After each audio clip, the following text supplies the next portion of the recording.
Ajna. We begin the session here today with a short prayer to the spiritual master. Om Ajnanatimirandhasya Jnananjana Shalakaya Chakshurunmilitam Yena Tasmai Shri Gurave Namaha. Welcome, dear devotees, those of you watching us here on Zoom as well as on the Facebook. We are going to get started with reading from Bhagavad Gita chapter 17. Thank you, Kati Mataji, for lining up the reading order for us. And if you can see this, can you kindly confirm? Yes, Mataji. All right. Yes, Mataji. Go ahead, Vindhyavali Mataji.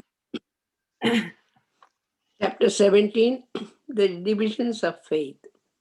Ajna inquired, O Krishna, what is the situation of those who do not follow the principles of scriptures but worship according to their own imagination?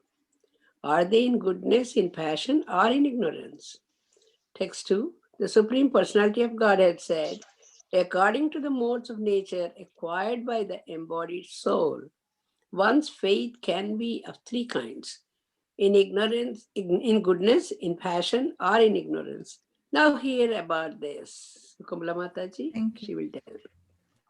Text 3. O son of Bharata, according to one's existence under the various modes of nature, one evolves a particular kind of faith.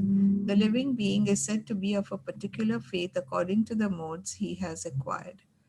Men in the mode of goodness worship the demigods, those in the mode of passion worship the demons, and those in the mode of ignorance worship ghosts and spirits. Sutapa Mataji. Thank you, Mataji. Text 5 and 6. Those who undergo severe austerities and penances not recommended in the scriptures, performing them out of pride and egoism, who are impelled by lust and attachment, who are foolish, and who torture the material elements of the body as well as the supersoul dwelling within, are to be known as demons. Text 7. Even the food each person prefers is of three kinds, according to the three modes of material nature. The same is true of sacrifices, austerities, and charity. Now hear of the distinctions between them. Arshana Mataji. Hare Krishna Mataji, Dandavat Pranam. Text 8. Foods dear to those in the mode of goodness increase the duration of life, purify one's existence, and give strength, health, happiness, and satisfaction. Such foods are juicy, fatty, wholesome, and pleasing to the heart. Text 9. Foods that are too bitter, too sour, salty, hot, pungent, dry, and burning are dear to those in the mode of passion. Such foods cause distress, misery, and disease. Hare Krishna, Meera Mataji. Hare Krishna Mataji. Food prepared food prepared more than 3 hours before being eaten, food that is tasteless, decomposed and putrid, and food consisting of remnants and untouchable things is dear to those in the mode of darkness. Text 11. Of sacrifices, the sacrifice performed according to the directions of Scripture as a matter of duty by those who desire no reward is the nature of goodness. Hare Krishna, Archana Mataji. Yeah, thank you, Mataji. Text 12. But the sacrifice performed for some material benefit or for the sake of pride, O chief of Bharatas, you should know to be in the mode of passion. Text 13.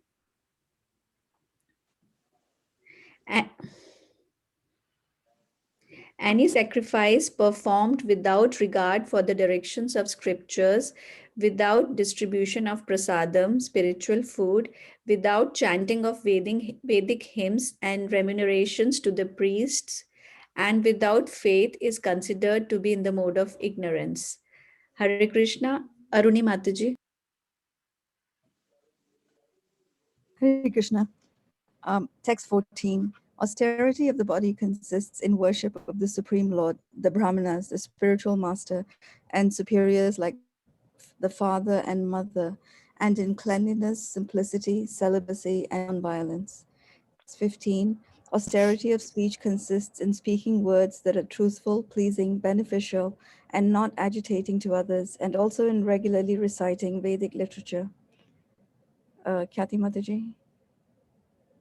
Simi Mataji has joined. Mataji, are you in a position to read? Yeah, Mataji, I'll read it. Thank you so much. Hare Krishna. Hare Krishna. And satisfaction, simplicity, gravity, self-control, and purification of one's existence are the austerities of the mind. This threefold austerity, performed with transcendental faith by men, not expecting material benefit but engaged only for the sake of supreme, is called austerity in goodness. Khyati Mataji. Thank you, Mataji. Text 18.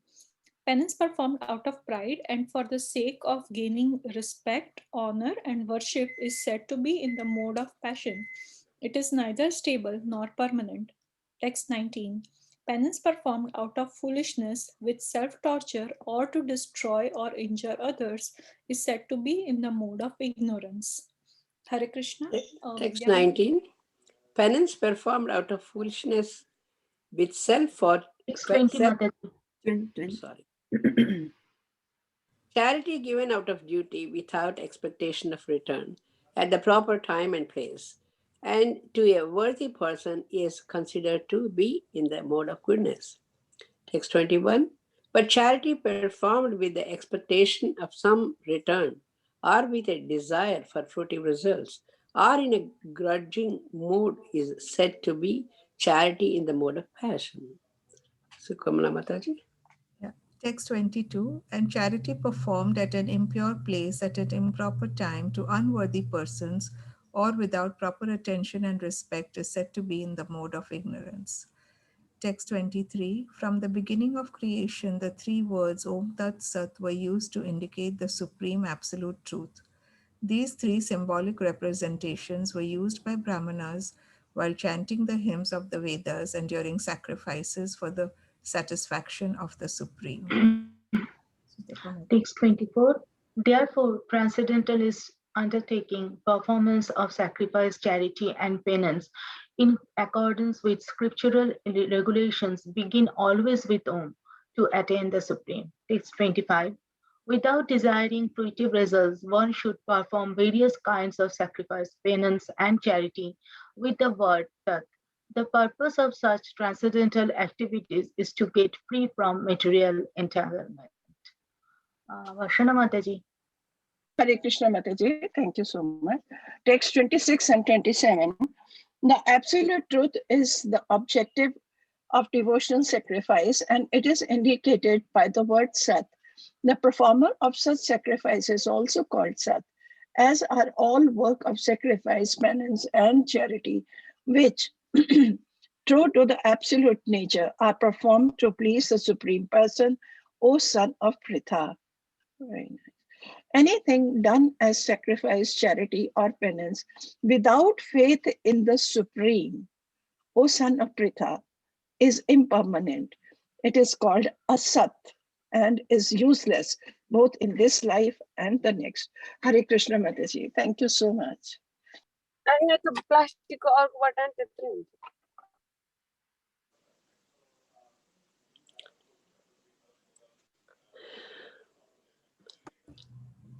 All right, who's coming in next?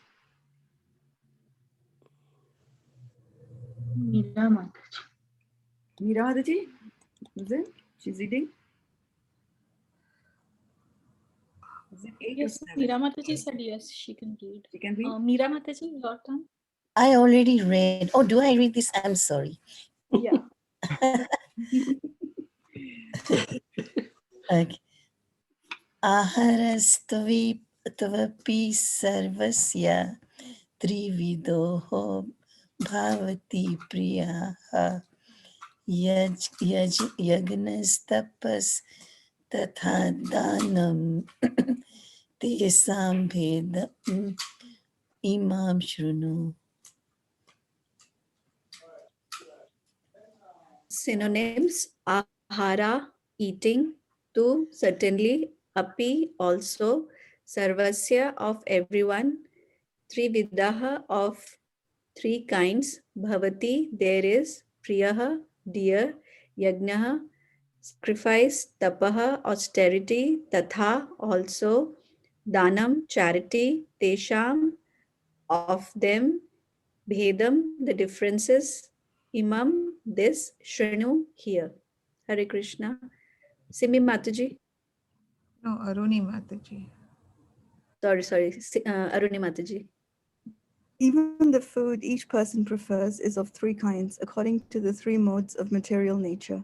The same is true of sacrifices, austerities, and charity. Now here are the distinctions between them. Simi Mataji.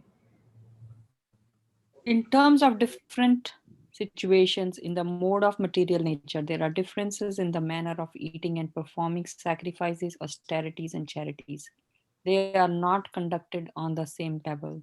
Those who cannot understand analytically what kind of performances are in what modes of material nature are actually wise.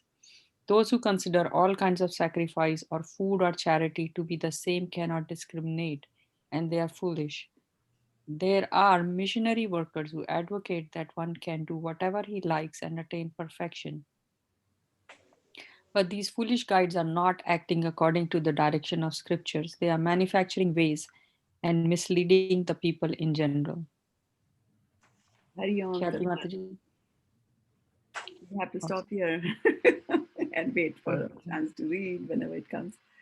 So thank you so much, Matajis, for reading. And thank you so much, dear devotees, for joining us here on Facebook, starting with Vidyavadu Devi Dasi, Vidyavadu Devi Dasi Mataji, Dilip Bhai Patel Prabhu, Vijay Lakshmi Mataji, and Hemlata Mataji. Thank you for joining us, as well as you lovely devotees here on Zoom. So time for us to do some reflection on this short and sweet verse from Bhagavad Gita, chapter 17, verse number 7. Anything? Mataji. Oh, go ahead. Go ahead, Mataji. Okay, I was wondering, text 10, it says food prepared more than 3 hours is, Darkness.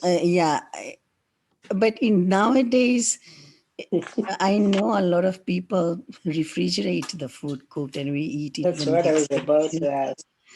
So I wanted to know other people's reflection, because the lifestyle is such, sometimes we don't cook every day. And then to put it as to offer it to Laddu Gopal, what to do. She's asking for your reflections, Matajis. So please chime in. They're asking. Everybody, she is asking everyone. Asking everybody, or she's asking you, Mataji? She said, I want to know the opinion of others. I was about to ask you about this 8, 9, 10. Three of them. 8, 9, 10 are, 8, 9, 10 are out of syllabus. Today we are 7. For 8, 9, No, I'm sorry. you have to come to the class.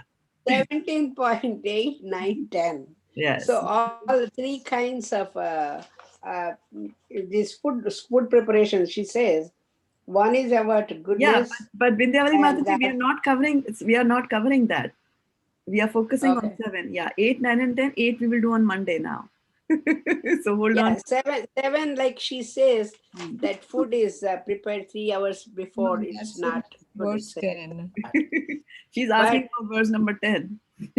Yeah. Which is also out of syllabus. 10? Yeah. Shouldn't we do 7 today? I'm sorry, 10. Yeah, but that is like she said, these days it is very hard in Kali Yuga, I can understand. But for offering to Supreme Personality of Godhead, we have to do. And if not, and if we cannot prepare food like that on time, like, that fresh food, then we should offer fresh fruit. That fruit is always be fresh. So I prefer that way. But I won't cook food like that.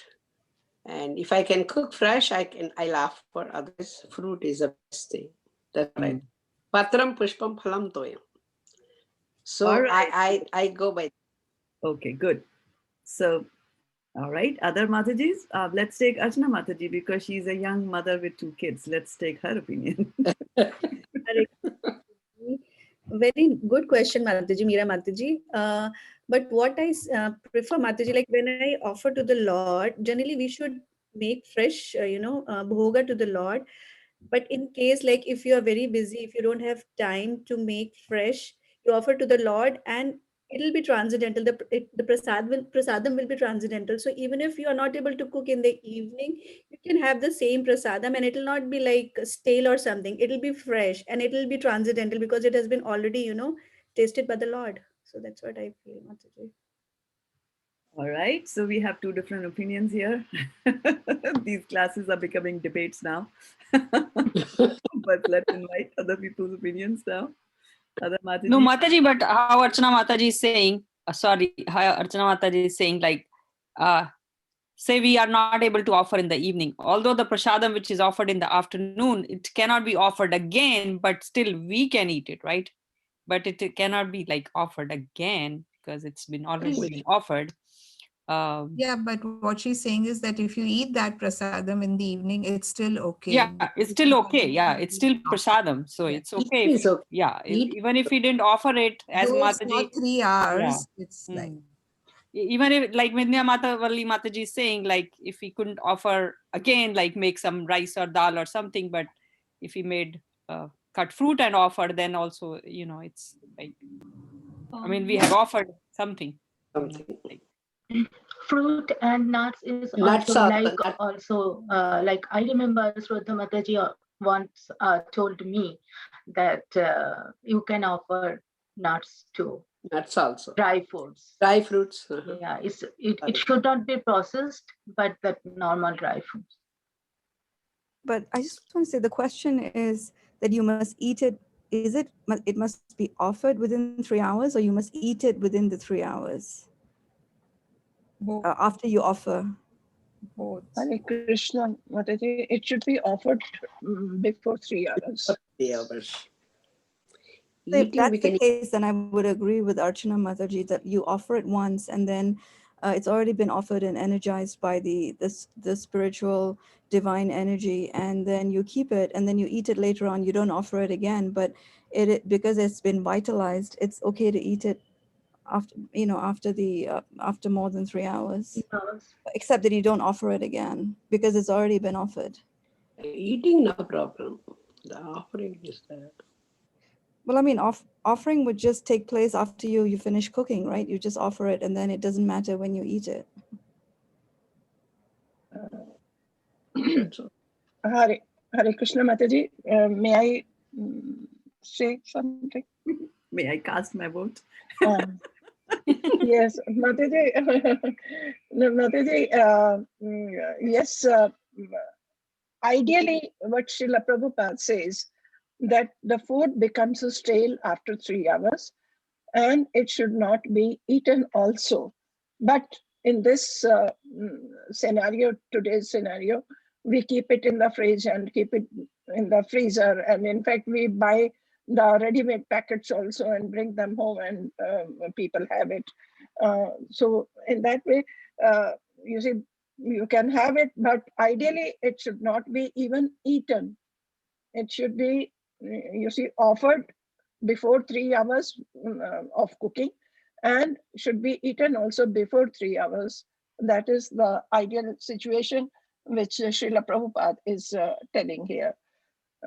This is my opinion. And if at all we do not have anything to offer, we have gone out or some problem, and I think we can boil the milk, cool it a little, and offer it to the Lord with the fruits, and that should be okay. Thank you, Mataji. Vindhyavali Mataji has raised her hand. Yes, Mataji. What I feel is actually like Vashana Mata says, eating food is not that late, morning to evening, afternoon is okay.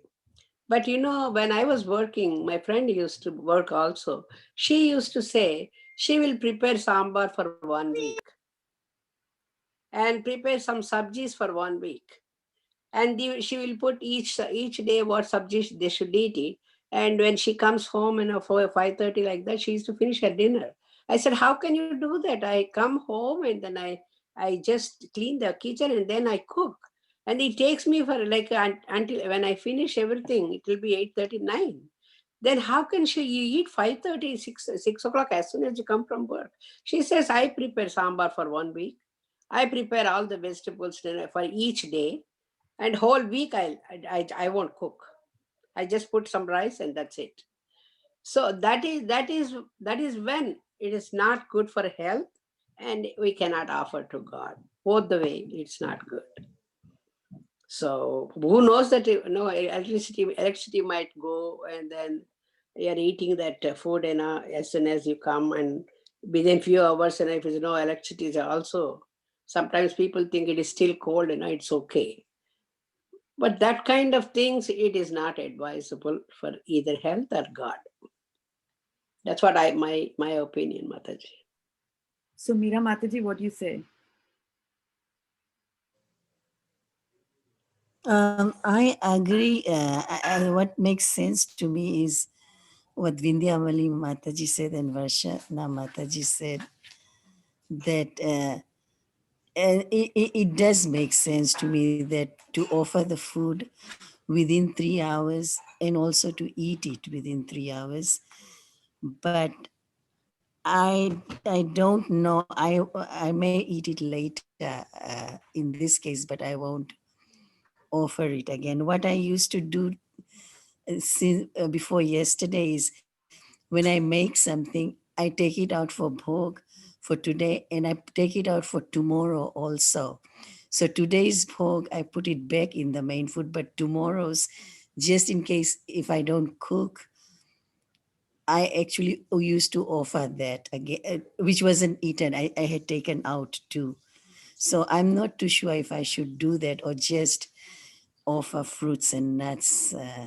What does Krishna say Because about when I did that one day, I just offered fruit, but I was eating the leftovers, which I really liked, and I felt like, oh, I didn't offer anything to Laddu Gopal. So that's why I was wondering what is the correct way. So here's the thing. If it's pizza, you can eat it all. If it's sambar, it has to be fresh. Is it like that? It's not about what we like and what we don't like, right? So we have to remember this is Kali Yuga. We have to remember that all of us have some sort of a digestive problem because of our eating habits and eating styles. And Ayurveda is recommending this. Krishna is recommending this, right? Prabhupada is recommending this. But the reality is that you have to live according to the time and the place and the circumstance. And if you were lazy, which is in the mode of ignorance, and did not cook, that's a different story. But if you are a working mom, you have two kids, right? And you really don't have the time, then you can offer, then just keep it in the fridge, eat it. But Krishna would like to be fed. The deity is the center of your home. He'd like to be fed. And he just says, as Vindhyavali Mataji pointed out from chapter 9 of Bhagavad Gita, 9.26 or 25, Patram Pushpam Phalam Toyam. Krishna did not say, make me sambar or idli or chana bhatura or pizza. He didn't say any of that. He says, if you me bhaktya prachyati, you give it to me with love and affection. So actually, when you offer bhoga to Krishna, what Krishna accepts is the love part of it. So you can you give the fruits, and if you don't have time to cut fruits, you don't have fruits in your home, you can have dry fruits also, like you pointed out, Shraddha Mataji. Okay. So although this was a question out of the syllabus, syllabus is 17.7, but I still let it in because I thought of asking the text 9 and 10, 7, 8, 9, 10, 3 modes of food. This thing, food, they were saying. So that's what I was about to ask. Mataji asked. Yeah. So, but since this is always a topic that people keep on asking this question, And, if you have to drive and you have a 2-hour commute and an hour commute in the morning, come back home, you're exhausted, you had a hard work, and then you have to jump on a call again. Then, if you're preparing sambar in batches, you have to prepare sambar in batches, right? Otherwise, you'll also end up just cooking the whole day, all the time. But you also have to remember that you have to do other devotional activities also there. Prasadam is transcendental, but just because prasadam is transcendental doesn't mean that you leave it out in the counter. Because nowadays, by the time the vegetables, etc., reach your home, they're already old. They're not fresh plucked from the garden. So they're already in the decaying mode. And then after you cook it, the decay is still continuing because not all bacteria. Even fruits also, Mataji, if you buy for 1 week before or 10 days before, they may not be that fresh, or they may not be that good either. If they have any small spots or anything, that kind also I don't prefer to offer. At that time, like Sutapa Mataji said, nuts and dry fruits are best. So that choice again. Yeah. So that's what I feel. Yeah. Mataji, I have one question. Again, sorry, off the syllabus. But say in case we have cut the vegetables one day before. Sometimes like you say, okay, if my vegetables are cut and if my tomato is cut or my tomato is ground, it is like quicker to make the prasadam. Is that still not to be used, or that can be used? That's okay. It's not cooked. I don't think. Well, when you cut things, then things start happening. Once you cut a vegetable or fruit, things start happening to it, because nature has packed it in a nice jacket, right? There's always a peel on top of it. Like if you peel potatoes and keep it in the fridge, what happens to them? Yeah, something is happening, right? Some decay is there when you, like, if you take off my skin, something's going to happen to me. But in this Kali Yuga and working woman, it's getting little harder, Mataji. That's what I'm saying. Yeah, so there's no but to that. I'm saying that it is getting decayed, but and then there are compromises. You have to do it. We are telling you the right Ayurvedic style of living. And by the way, the right Ayurvedic style of living also says that why do you have to make sambar? It's cut to amla, lavanya. It's katta. It's mode of passion. So I don't want to break your heart. Please make for a whole week. Sattvic is the food that one should eat, and sattvic is easy to prepare. I mean, those of you who have moved from eating onion and garlic to eating, to giving it up, how easy making food has become just by getting rid of those two things. So, yeah, if you go to sattvic bhojan, then bhojan is actually not that difficult to prepare. Also, especially these days with all the kinds of gadgets that you have, which you can also time them and things like that, it is possible. But then there was also a point about buying food from outside. You should prefer not to do it unless you have got kids who need snacks and things like that that you have to buy from outside. Prefer not to, because it brings in the consciousness of the person who has cooked it, goes into the food. So even when you are preparing whatever food you're preparing, you should always have some bhajan or kirtan or some lecture going on, and you should be focusing on that, your mind on that also, because cooking is can tend to become a mechanical thing because all of you know how to cook, and so mind can go here and there, and then that consciousness can get inside the food that you are making, and then it goes into the body of everybody else who's in the house, like that. So my mother used to say the same thing while cooking. You chant, you do some slokas or something, so that whoever eats that food, it helps a lot. It's God's blessings will be there. And Shraddha Mataji, can you please tell this point one more time, a little bit elaborate? Like when we don't cook that much, or what you just mentioned? I was saying that you should eat simple food. You should eat simple food, like our dal, sabzi, and rice, dal rice. Chapati or rice. Good enough, right? But you say, I want to make paneer makhani, I want to make this josh and that josh. Things take a lot of time. Don't make it that, that elaborate. Now I need to have, what is that called? Pashto. What is that? Poppy seeds. I'm going to grind them. And I'm going to, so those kind of things are very elaborate to cook. So even among the dals also, you should eat which can be easily digested, because if it's easily digested, then the goodness goes into your body. If you're not able to digest it, then it will be thrown out of the body, right, without being fully utilized. Try to have as much of vegetables, fruits, and then it's really a science. And depending on how deep you go into the science, I mean, they will tell you, if you start living an Ayurvedic style of life, then you'll have to give up everything and move to a village and live like that. I mean, even for the when you take tomatoes, then should you mix tomatoes with milk or not? Should you mix fruits with milk? There's certain types of fruits that you should not mix with milk, and it's like, oh, all my smoothies are gone. I have to rush in the morning. I don't have time even to chew my food, so I'm making a smoothie. And nowadays, with the Vitamix and all that stuff, there's some things are so easy to prepare, and you throw in everything. But Ayurveda tells you not. This should not be mixed with that. That should not be mixed with this. And if you follow properly, then you will have a long life, as the next verse will tell you, right? But the problem is that we are in this situation, and we also have desires that we need to fulfill. But at the same time, Mataji, if we follow all this, we'll have long life. Our life has been fixed already when we were born. How long we will live and what it will happen, God only knows. We don't know. So we'll take precautions, but we have to do Sarvadharman Parityaja again. Mataji, can I ask something? Just before you, I saw Barsha raise her hands, and you can ask, yeah.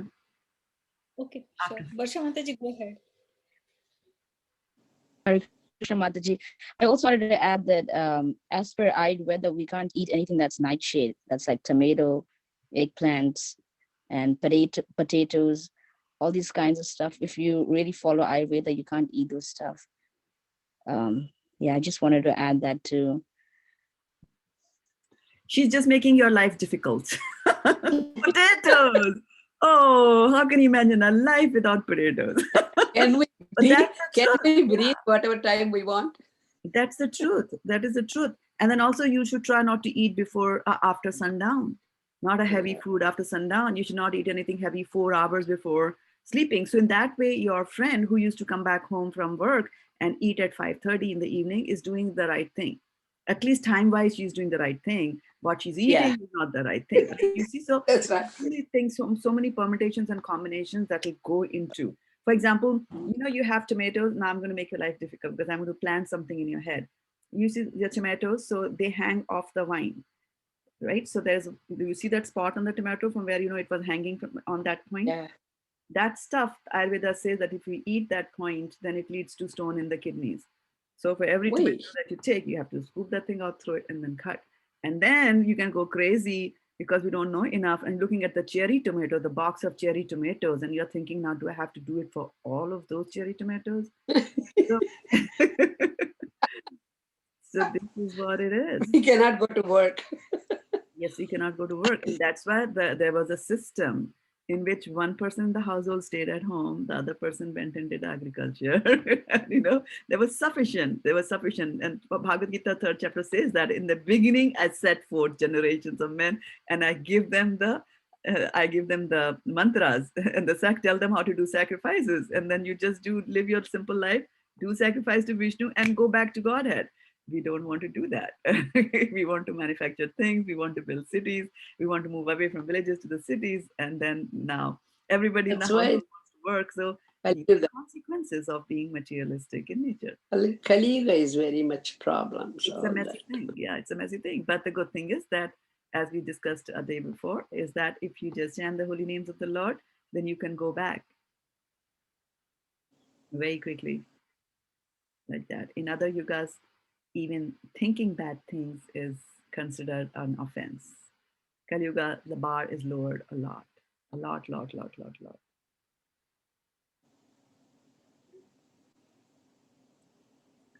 So Meera Mataji. Kathy Mataji had one question. Thank you so much, Mataji. One question, we have so much. Yeah.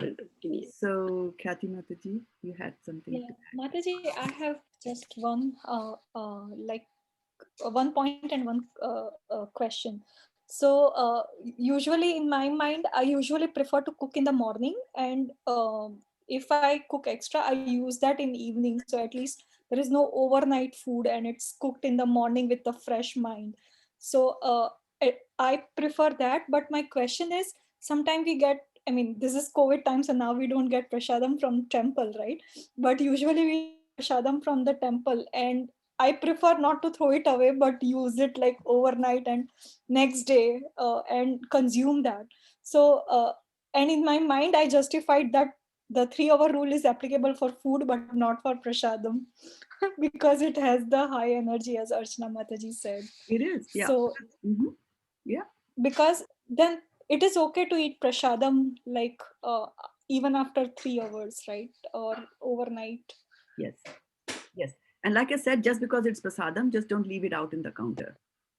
Yes, Have it that's in the true. fridge, Still right? regular and Yeah. still Yeah. And when it comes to DP But it worship, can be. Sorry, Mataji. Sorry, Mataji. no, I'm waiting for Kathy to finish her sentence. Yeah, sorry. No, Mataji, that is it. Go ahead, what you were saying. Yeah, I was saying that just I lost the thought actually what I was saying. Yeah, I was talking about just don't keep it in the fridge. Don't keep it just because it's prasadam. Don't keep it in the Outside. don't keep it outside, thinking that this is transcendental. So everything goes. Um, yeah, prasadam also At the has. same time, Mataji, we shouldn't be getting that much in a lot of prasadam if we cannot finish it that day. I prefer that way.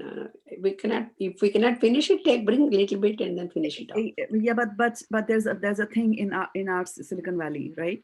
We are trying to keep our temple absolutely clean, so we don't want to have any leftover food in or around the temple, right? So, because we can say that if there's extra, number one, we should cook, just sufficient. But the thing is, you never know. If more people come and then they get less prasadam, so they generally tend to make a little extra. And then what do you do with the extra prasadam? We can put it in the dumpster because there are living entities who will eat prasadam, who would have never got a chance to have prasadam. They can have prasadam there, right? But then what happens is there are living entities like vermins and cockroaches. When they know that every 3 times a week we are putting the stuff there, they will start coming and eating, and then the temple will get infested by cockroaches. So we tend to actually, whatever leftover prasadam is there, we try to we request devotees to take it away. So I have got, like sometimes boxes of rice. Hari Sankita Prabhu is looking and saying like, Mataji, can you take? And I'm usually the last to leave the temple. So he's like, Mataji, 3 boxes are left. And I'll just take it. I said, okay, fine, in the interest of keeping the But temple. if you know somebody, you can give them prasadam also. That prasadam, your neighbors. Absolutely, If yes. you know some neighbors. Absolutely, you can give it. Yes. But the thing is, one would think that it is easy. I tried that. I mean, I was in a situation like that once that we were, as part of our book distribution activities, we had to go and distribute books and prasadam at a gala in San Francisco. It was a huge event for us. There was a lot of preparations going on. And I had requested some matajis to prepare prasadam for us in the temple. And they were cooking, and one of them turned and asked another person, how many cups of rice should I put for 90 people who are going to come there or something like that, or 250, I don't know, whatever. So she was given wrong instructions, and there was a lot of prasadam there. And then, the authorities said that, Shraddha Mataji, you got it cooked, so you have to get it removed because the rats will come. And I'm like, I'm here in Foster City, miles away from the temple, and I have to prepare for that evening thing. All this is going on, and there is so much of prasadam in the temple. So then I call up somebody and I said, hey, can you give it to the homeless shelters and things like that? It's a very easy thing. You know what? You just can't go and dump food there. You have to have an appointment, and you have to have it organized, and you have to have it scheduled, right? Unless you have got the time to put everything in your car and stand in, Union Square in San Francisco and wait for the homeless to come, and then you give. How many homeless are there actually to eat like 4 trays of extra rice that it is given? So even to dispose of prasadam is not that easy. In India, it is easy. But here, no. And then again, like, cooked food, it again goes under the, there are county rules. How old is it? And then you get sued also. So it's better to, like the devotees won't sue you. So, hopefully. If they have any diarrhea or anything, it will be again, they will have complaints. Yeah. So that's what I'm saying, that even, and don't think that it is prasadam. I'm just being very practical, and Krishna, I'm not being rude to you or offensive, but prasadam can also go bad. And the reason is that we are not perfect, and our offering to Krishna is not perfect. And I have seen people, they take their some prasadam has fallen to the floor and they pick it up from the floor and they put it in their mouth, and nothing happens to them. And if I pick it up and eat it, I'll be in the hospital the next day with, E. coli infection or whatever. It also depends on the faith of the person who is honoring that prasadam a lot. So there's a lot that goes, the conscious and subconscious, subtle and gross, that goes behind that. Mataji, after the chanting or any puja we do that at the last, if I read Vishnu Sahasranama also, anything, if I read at the end, Avahanam najanami visarjanam. Kshamasva Parameswara. Means I don't know how to offer you, how to invite you, how to send you back. And please pardon me if I do anything wrong. So at the end, I do that. Because I don't know that much. I have knowledge. What you don't know. Yeah, what you don't know is whether you pronounce that mantra properly or not. Yeah, see, so that's what that's true. That's true. That is very complicated. Very much. Very complicated because it's a mantra. Now you're saying I'm going to use this mantra to nullify everything else, but did you pronounce the mantra properly? And that is why we just say Hare Krishna, Krishna Krishna, Hare Hare, Hare Ram, Ram Ram. Like that. That's what Avahanam najanami. Mantrahinam, Vidihinam, we do all that, right? Hinam, Kriyahinam, Yeah. Hinam, Hiswa. Okay. All things are there. Sorry. Hare Krishna Mataji. Mataji, when we cook prasadam and offer it to we have to offer it to the Lord. We have to offer it to the Guru. He has to do the rest. So we don't have to be worried about anything. I mean, what mantras are told to us that we have to recite before offering. Do those mantras, Guru mantra, and you see, Panch Tattva and not Panch Tattva. I mean, Gornetai and for the Lord. So these three mantras, after doing that, we offer it and we pray to Guru Maharaj that kindly accept it. And after that, Guru Maharaj is, he does the rest of the duty and it is being offered. So I feel, I give the responsibility to him instead of taking the responsibility myself, because I will make mistakes. So it is better if Guru Maharaj does it, because he is experienced, he will not make any mistake. Yes. But we can make mistake in pronouncing those mantras. So that mantra is there, no? Aham Vaiswanaro Bhutva Praninam Dehamasrita Pranapana Samayaktam Pachamennam Chaturvidham. Yes. Is that right, Mataji? So, what words?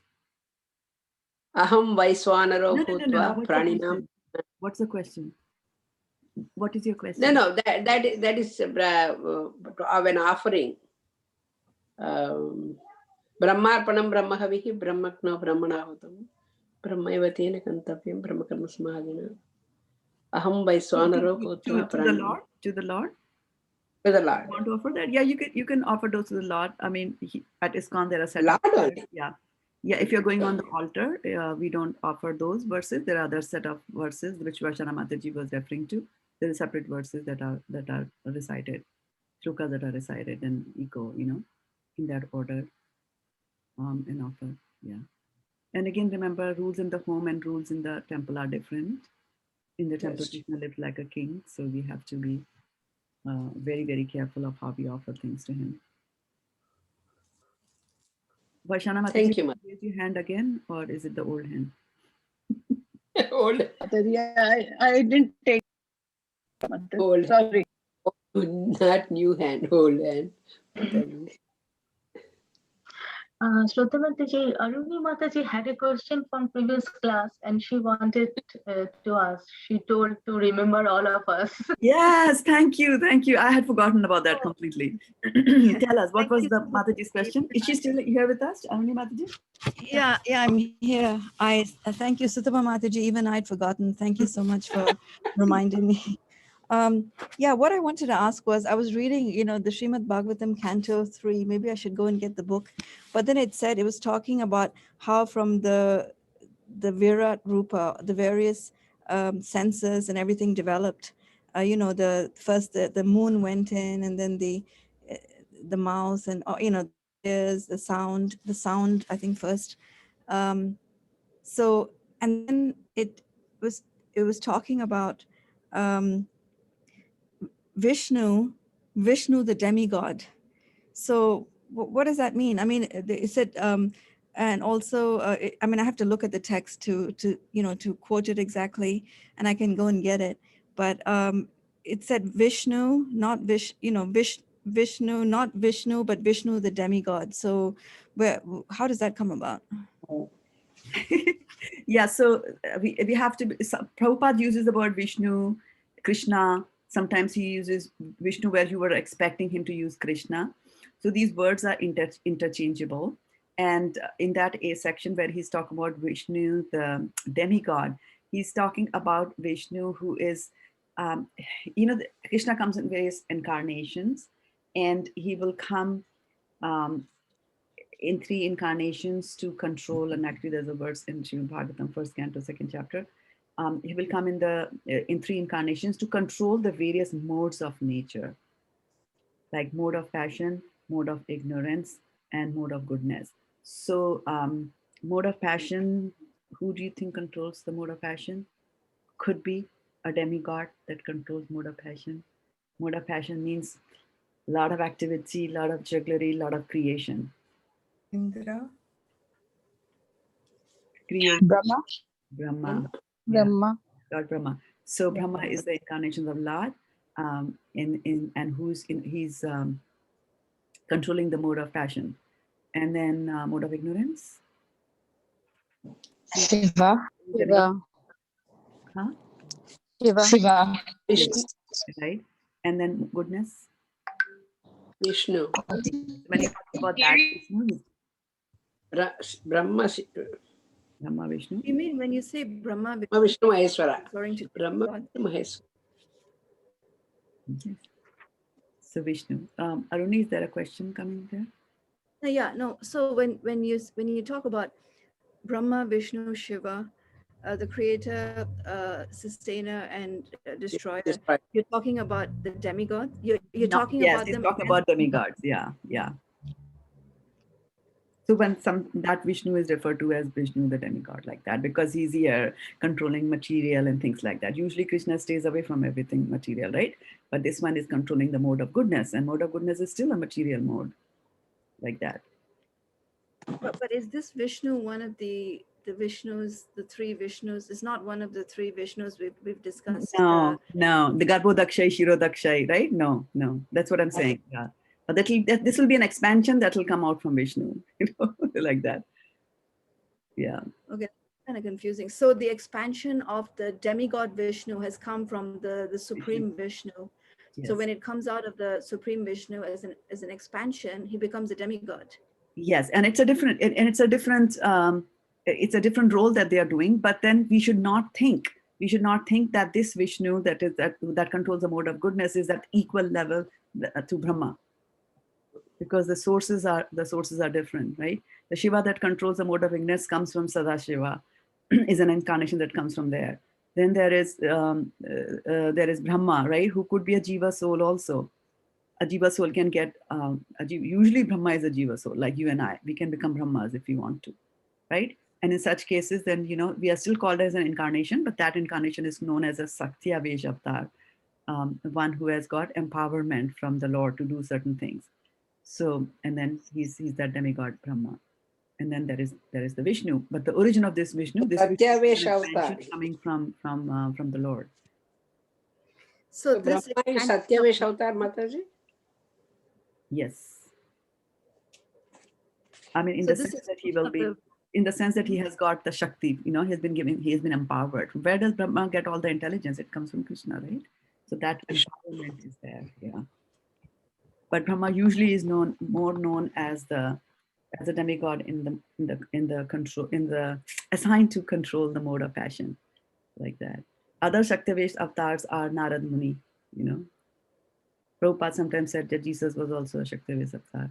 So Shakti-based avatar is anybody who's given the power of attorney, not complete power of attorney, but a few things. That just like here in this material world also, when you give power of attorney to somebody, you don't let them do anything and everything, right? The power of attorney allows them to take care of, manage the selling of your house or your estate and things like that, right? Similarly, there also, they will be given powers, much more than what we have, but they're still limited.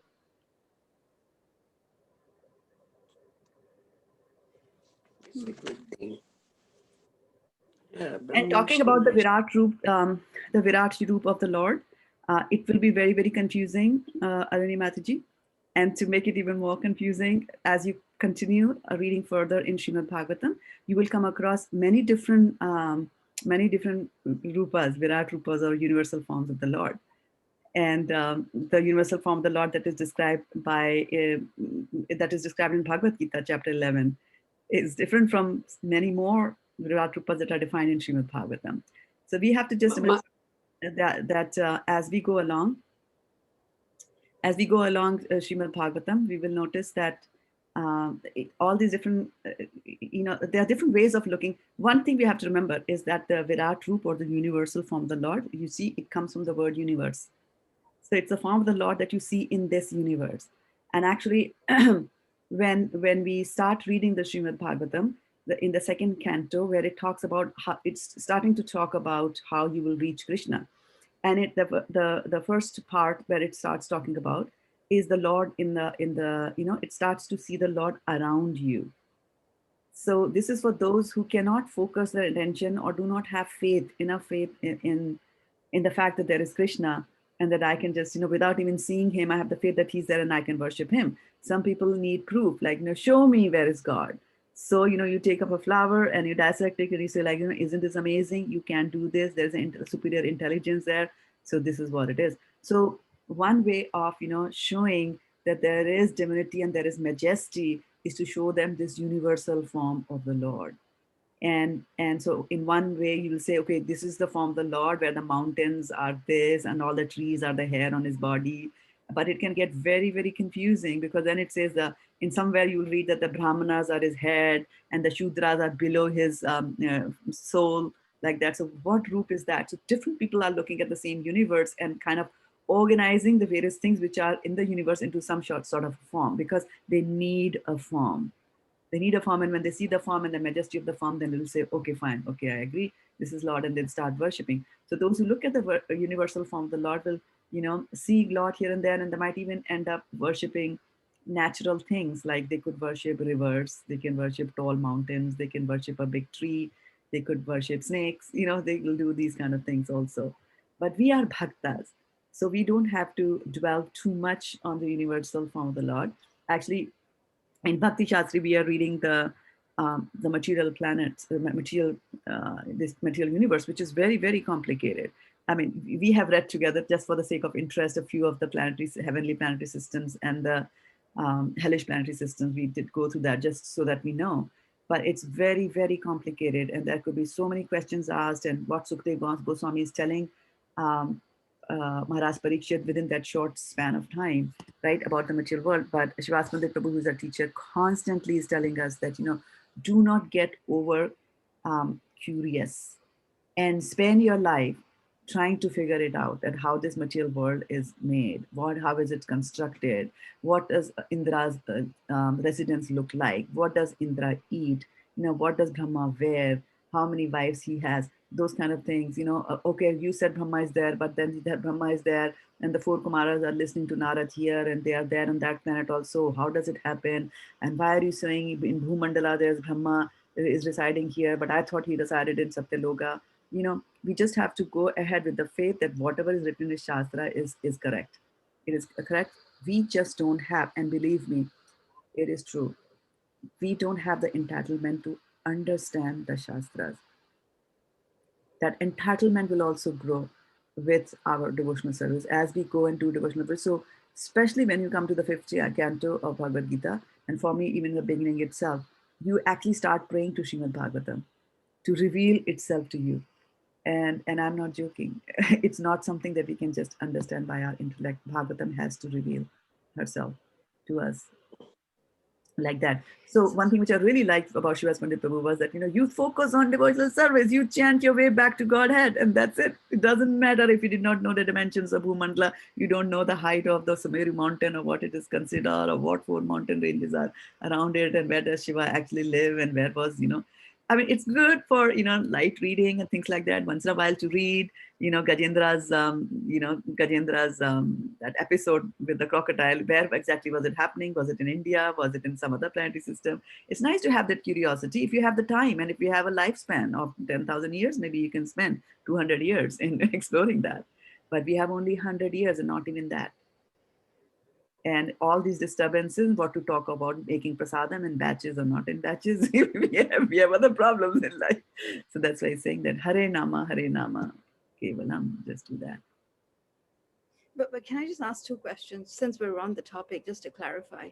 So you said for this, the Virat Rupa is for this universe, and there are many universes. So each universe would have a Virat Rupa, and therefore the expansions of Vishnu and Brahma and Shiva as demigods in each of the universes. Is that correct? That is right. Every universe has a Brahma.